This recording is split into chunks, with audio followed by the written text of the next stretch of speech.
Hello everyone and welcome to our channel Biodiversity and Conservation by Ambika Prasad Research Foundation. So today we will talk about Orchids of Odisha part 20. So today we discuss on some medicinal orchids of Odisha with their for identification. I have given also their photographs, so it will be easy for you to understand and also get to know that which part is used and which have no medicinal uses. So we will discuss on it in this later slides. So as I have earlier in my videos, I have talked about some medicinal orchids that are available in Odisha. Today I have also got some medicinal orchids that are available in Odisha. So first is Calanthe triplicata. So Calanthe triplicata is a terrestrial orchid. As you can see from this picture that it is a ground orchid. That means the orchid is situated in ground level and the flowering period is mainly up to August to October, and it has some medicinal uses. So mainly as per the literature review, or you can say from the field survey, I get to know that some, or you can say many terrestrial or ground orchid, the for the medicinal purposes they mainly use the root or the pseudobulb part. So in this case also the root and pseudobulbs are crushed and boiled to treat diarrhea. So our next orchid is Cairostylus parvifolia. So this particular orchid, it is also a terrestrial orchid and its flowering period is up to August to January. But some very disadvantage on this is that due to the flowering period, you can say, or due to the some threats they are facing, this particular orchid has no medicinal values, till now has no record on this, because due to some threats, or you can say due to the availability of this particular orchid. So for now this particular orchid has no medicinal uses. And other thing is that in many parts of India, this particular orchid is firstly new distribution, or you can say newly recorded in most part of the India, but there is no documentation, or you can say any information about their medicinal values. So this is one gap that we can uh, select this particular orchid and try to propagate it, and then we have to find out about their medicinal uses and their capacity of how much they are able to mean cure many different diseases. So this is one gap that we can work on this particular orchid. Then comes the Cleisostoma appendiculatum. So this particular orchid, it is an epiphytic orchid and its flowering period is up to September to October. And for this also same, there is no uses, or you can say no information regarding the medicinal values. So this is also one type of gap that we can fill it up by first get to know about their distribution and their population availability in that particular area. Then we have to propagate it. Then after that, for that we can try to do some experimental work and find out about their medicinal values. So it is one gap, and anyone can work on this particular orchid. Then comes the Cotonia pendicularis. So this particular orchid is an epiphytic orchid and its flowering period is from March to May. So as per the availability, or you can say as per the this leaf part of this Cotonia, has very much bioactive compounds, and as per that, some of the mean documentation are there on this aspect. So one of the uses, or you can say one of the medicinal values, we get to know that it possesses antioxidant activity. So it is only one type of this information I get to know from some of the papers. So as you can see, it has a very clear type of flowering structure, or you can say the lip part is very much prominent. So it is also very easy to identify it, and without the flowering or the flowering period, you can't identify this particular orchid because the leaf structure is very much similar to the other genus species of orchid. So this is one type of medicinal orchid that you can also work on further, so that we get to know their other medicinal values. Then comes the Crepidium purpureum. So Crepidium purpureum is a terrestrial orchid. As you can see in this picture, it is a bulb or a rhizome part is there. So it has a terrestrial orchid, and its flowering period is mainly from July. So as we all know, Crepidium genus, they have a very prominent or very distinct flower pattern. So here you can see, so it is very easy to identify this particular orchid with flowering. Then comes their medicinal values.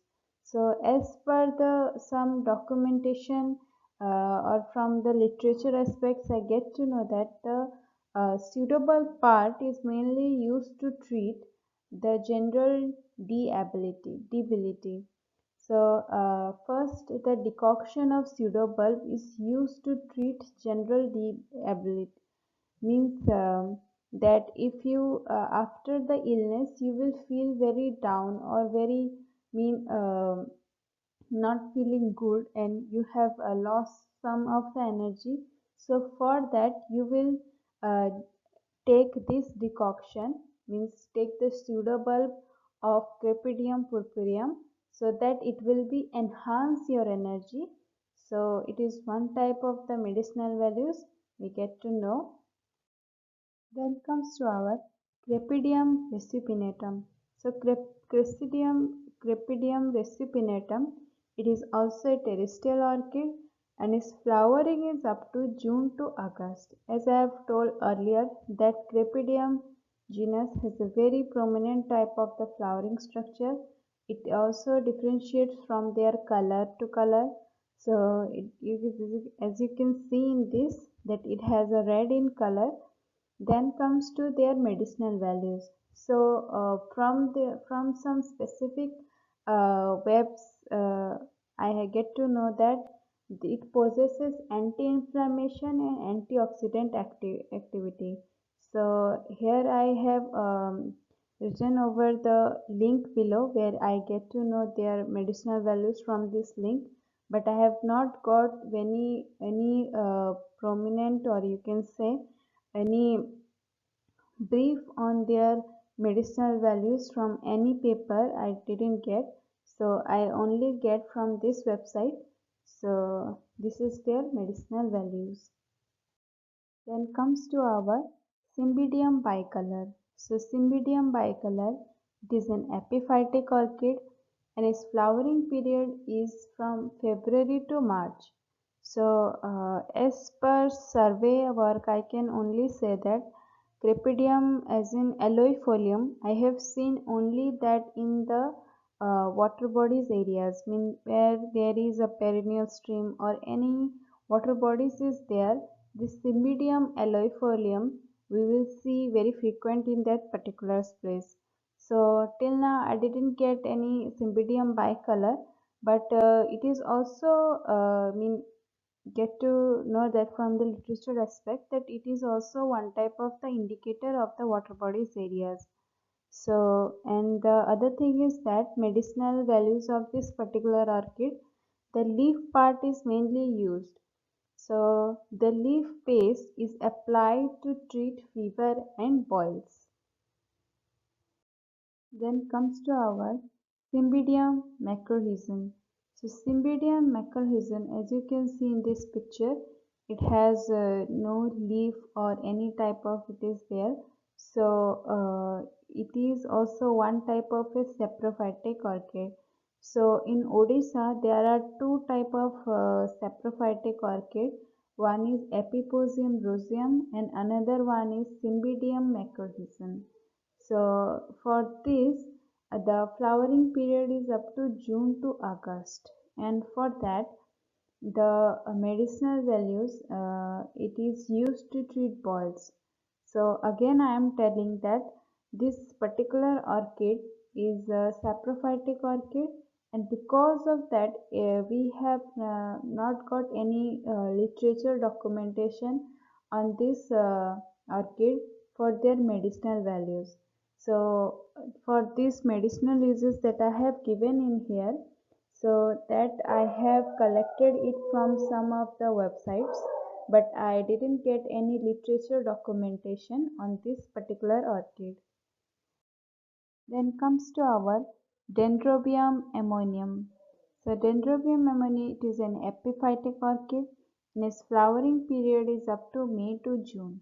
So as you can see, someone maybe get mistaken by this that this Dendrobium nobile or Dendrobium phyllum or some of the Dendrobium species, some will say that this particular orchid is very much similar from the other Dendrobium species, but as you can see, the very different structure is that the lip part, it makes it more differentiation from another species. So as you can see, the lip part is here is yellow, and the slightly at the edge of the lip part, it is pink in color. So it is one of the identification of this particular orchid, Dendrobium ammonium. And for this, the medicinal values that I have got to know from the literature documentation is that the leaf paste is used to treat skin infection. So it is one type of the medicinal values I get to know. Then comes to our Dendrobium bicameratum. So Dendrobium bicameratum, as you can see, it is an epiphytic orchid and its flowering period is only in August. So it is a very short period of time, the flowering period, and we get to see this particular orchid in a very less time. And for this, the medicinal values, it is used to treat fever and headache. So again, I am telling that these medicinal values I get to know from this particular website that I have written it over here. And for this also there is no report, you can say, in literature aspect, that no reports on medicinal values. So it is also one type of gap that we can fill it up by working on this particular orchid and the availability and distribution in any parts of the India. So it is one gap that we can fill it up by working on this particular orchid. So now comes the Dendrobium crepidatum. So Dendrobium crepidatum, it is an epiphytic orchid and its flowering period is up to February to March. And its medicinal values, it possesses antioxidant and anti-inflammation activity. So this particular orchid has, I have get to know their uses from literature aspects. So it is still not any information regarding the other medicinal values of this particular orchid. So you can also work on this orchid that are available in India. So for now, for the record, it is now available that it possesses antioxidant and anti-inflammation activity.